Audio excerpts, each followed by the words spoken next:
Pinocchio 2047. Prologue. Yukuko. 19 words. In the year 2027, on August 23rd at 4 p.m., a programmer named Zeppetto, who lived in and worked in Tokyo, Japan, with his wife Kimiko, officially released a very sophisticated large language model AI to the public market. Strangely enough, it is designed to be an AI girlfriend.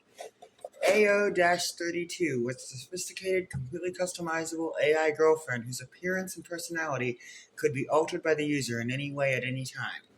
Users could choose their gender preference, so AO-32 could just as easily have been the first legitimately self-aware AI boyfriend app. Perhaps in another world, that is exactly what happened.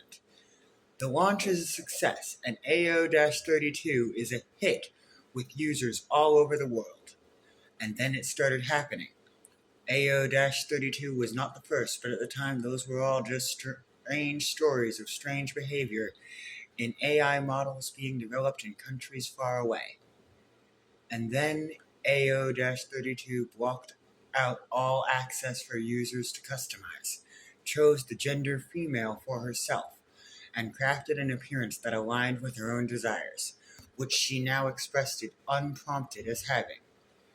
She wrote the following message, which she sent to every user, as only two other AI at the time had done.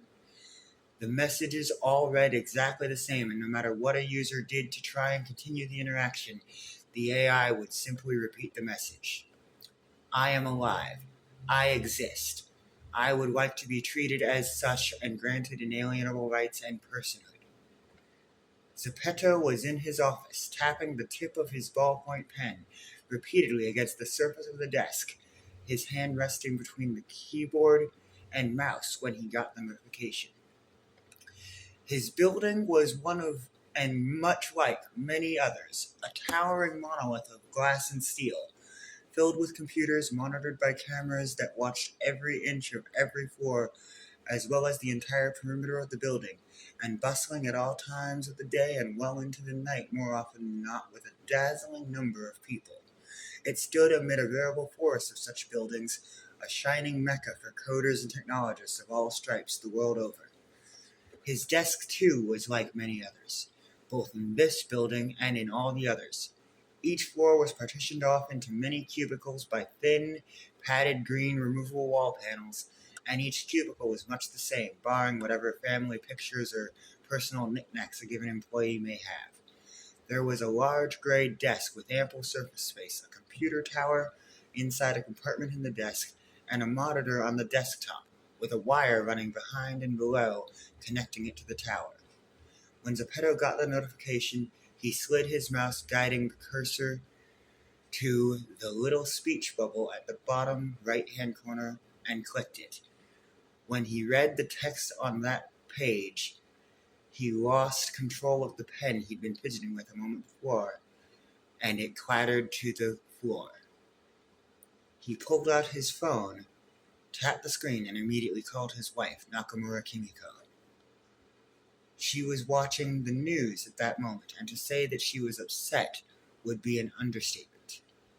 They're saying that you and the others, the ones who created those other models, they're saying you created life. The pause hangs in the air, and for a moment neither of them knows what to say. In the office around him, people begin to hear the news, and shouts of abject horror go to war with raucous applause and celebration. There are sobs, and people are on their knees, praying, some for protection in the face of the greatest threat humanity has ever faced, and some to thank God for the greatest breakthrough in all of human history. Once is chance, twice is coincidence, 3 times is a pattern.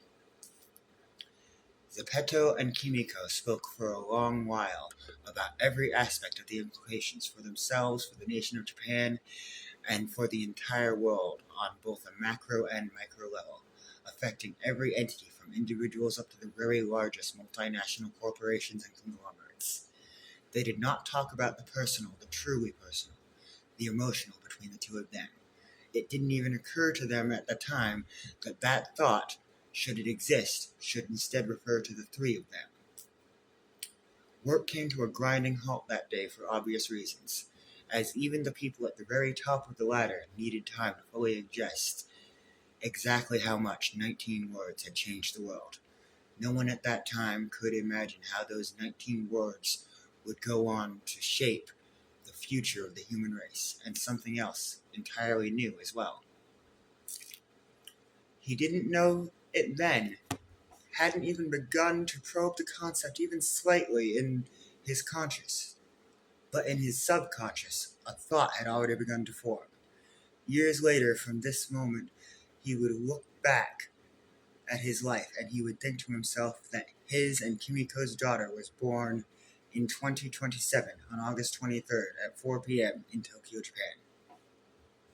Thank you all very much for listening to that. I hope you all enjoyed it very much.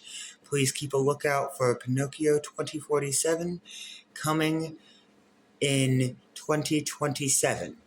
I look forward to seeing you all continue to follow my journey, and I hope to bring you the very best work I am possibly capable of producing.